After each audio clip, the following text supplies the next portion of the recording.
yards, they said, rusting shells adrift in rock. But their laughter carried unease. The readings kept growing stronger. The pulse of awakening.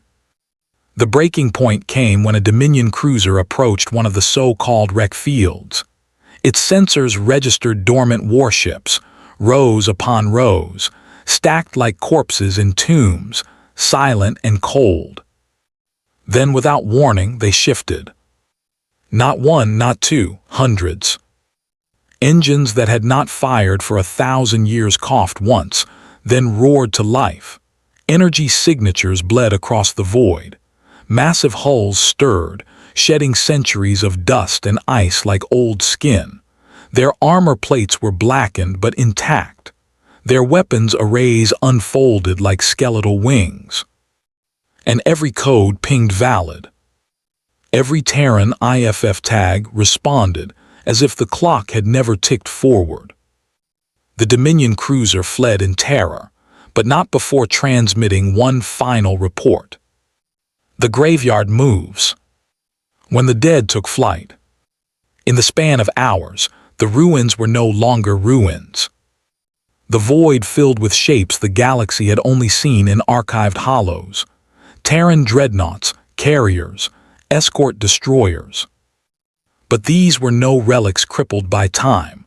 They maneuvered in perfect formation, engines burning with reactor signatures that rivaled modern fleets.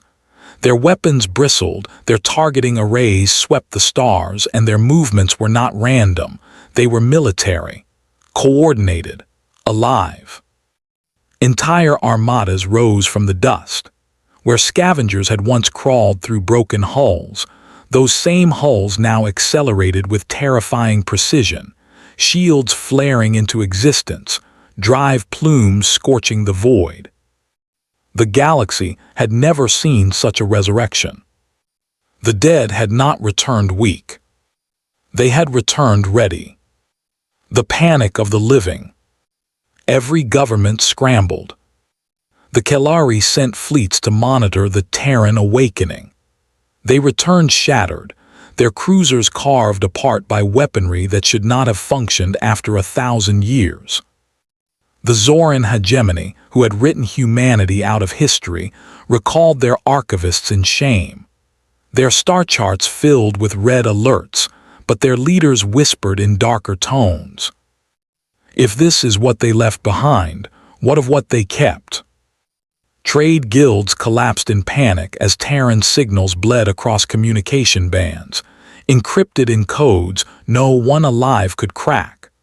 Smugglers swore entire sectors had gone dark, swallowed by ghost fleets that ignored hails but moved with lethal intent.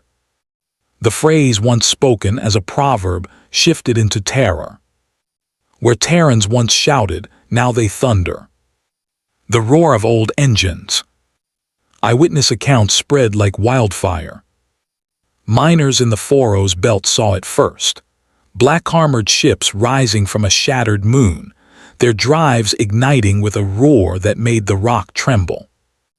Merchants near the Deneb line swore a shadow blotted the stars, the silhouette of a Titan-class battleship, larger than anything built in the last 5 centuries, moving as if it had never slept. A Kelari scout whispered, just before her transmission cut. Their engines, they scream like storms. The galaxy realized the truth with dawning horror. These were not ruins. They were arsenals preserved in silence, waiting like predators buried in the sand. And the moment had come.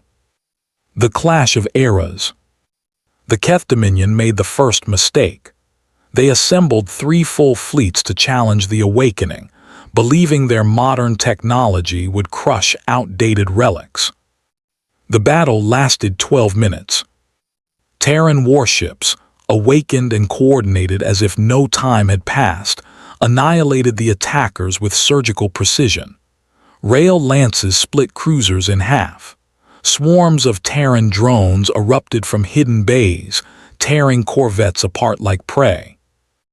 And when the Dominion attempted retreat, the old ships pursued, faster, sharper, relentless. Not a single vessel survived.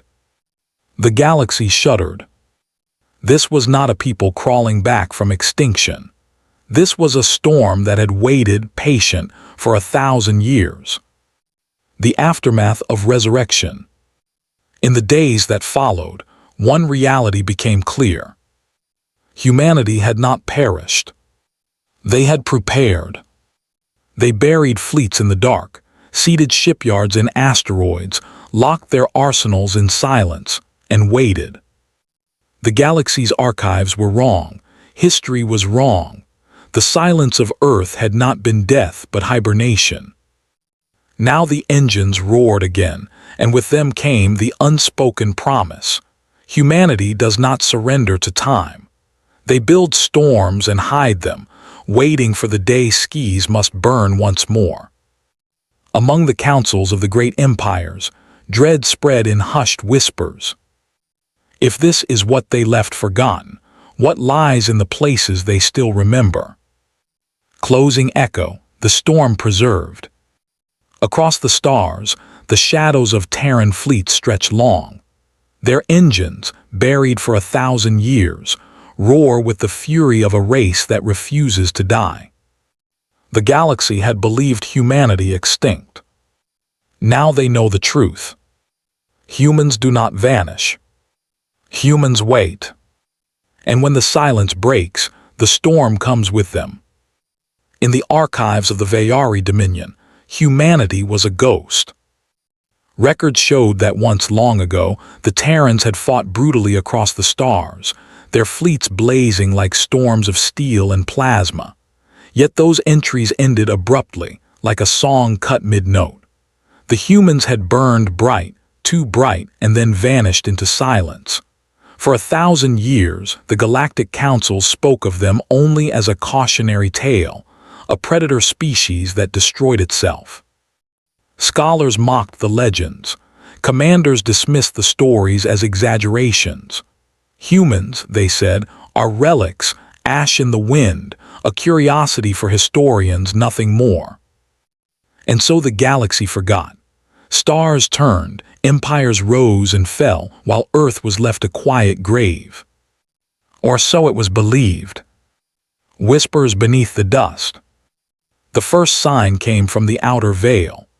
A salvage team of the Kaari Syndicate reported strange echoes, low-frequency pulses vibrating through abandoned sectors once claimed by mankind. It sounded like the groan of machines too large to be natural, buried under the weight of centuries. The readings were dismissed as sensor interference, but the pulses grew stronger. Soon after, a patrol cruiser from the Iridan Navy detected artificial structures drifting in the dark.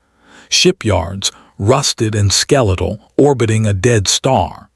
They appeared derelict, covered in ice and silence. The Iridan captain logged the discovery, expecting little more than salvage rights. But her crew noticed something that unsettled them. The stations weren't decayed. They were dormant. Their hulls, though ancient, were sealed. The geometry was unmistakable Terran construction. The find spread through the networks like wildfire. Old names once buried returned to whispered speech: Earth, Sol, Terrans. The councils assured their citizens there was no danger. Ruins, they declared. Artifacts of a long-dead species, nothing more. Yet still the signals pulsed, stronger, closer. The graveyard that watched back. The Vayari Dominion dispatched a science fleet to investigate. Their ships glided cautiously through the derelict yards, scanning rusted scaffolds and dark hangars large enough to cradle moons. They recorded thousands of hulls, massive warships, armored behemoths, dagger-like frigates, carriers vast enough to eclipse starlight. All entombed in silence, all arranged with eerie precision as though their crews had simply stepped away. Some observers reported strange anomalies. Shadows moved inside the hangars. Hull plating gleamed faintly, though no light struck it. The Dominion's chief scientist laughed nervously and called it psychological projection. But then the graveyard watched back. Across the fleet's comm channels, an ancient voice crackled to life. Not alien, not unknown, Terran standard. The words were scrambled, distorted, but their meaning was clear enough. System integrity check complete. Stand by for reactivation. Panic swept through the crews. Engines roared in their silence, vibrations so deep they rattled hulls. Lights winked alive across the stations, one by one, like stars rekindling after an eternal night. The graveyard was no grave at all. When the engines roared, for the first time in 1,000 years, Terran ships awoke. Vast battle cruisers, buried in shadow, ignited their drives. Energy flared from reactors that should not have functioned, burning with a steady, ancient fury. Carrier decks opened, and smaller craft stirred like predators stretching after a long slumber. The Vayari science fleet transmitted frantic distress calls. Their messages carried terror. They are not dead. The Terrans are here. Across the galaxy, governments scrambled. Military leaders debated whether to strike immediately, to crush the rising fleet before it fully stirred. But hesitation ruled. Their archives were filled with warnings. The last species that had tried to attack humanity directly had been erased. And then the galaxy saw it with its own eyes. The awakened